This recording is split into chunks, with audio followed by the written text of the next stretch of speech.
Sija twal bla dawl, lejl tal-biża, anzjani li tħallew fi sħana tremenda, sitwazzjoni li qed tirrepeti ruħha jum wara l-ieħor u li din id-darba m'għandax taqsam xejn mal-provvista tal-enerġija imma mad-distribuzzjoni. Fil-fatt matul il-lejl li għadda żviluppaw xejn anqas minn 12 il-ħsara fis-sistema tad-distribuzzjoni tad-dawl.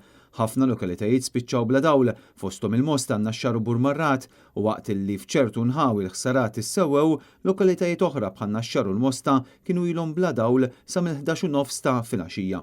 Lokalitajiet fin-naħa t'isfel ta' Malta esperjenzaw ukoll qtuħ ta' dawl fosthom iż-Żurrieqa Ħażabbar, Witilgħajn kif ukoll il-Fgura.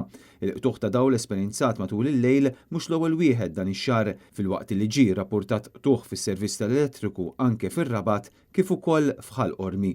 U dan minħabba li s-sistema ta' l-Eni Malta bħalissa tinsab arkobteja għax ma sarx l-investiment infrastrutturali li kellu jsir.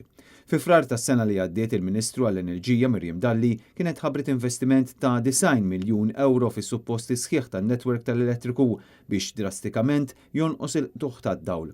Però sal-lejl illi għadda l-Eni Malta mill-ġdid kellha ħsarat kbar fis-service cables, ċoe dawk il-cables elettriċi li jġorru l-kurrent lejn l-arloġġi tad-djar. Esperti fis-settur qalulna li dawn il-ħsarat mhux mistennija li ser ikunu solvuti malajr hekk kif l-Eni Malta mhux qed tlaħħaq mal-użu tal-konsumaturi, aktar u aktar issa minħabba n-numru kbir ta' bini dejjem jiżdied u l-popolazzjoni dejjem tikber.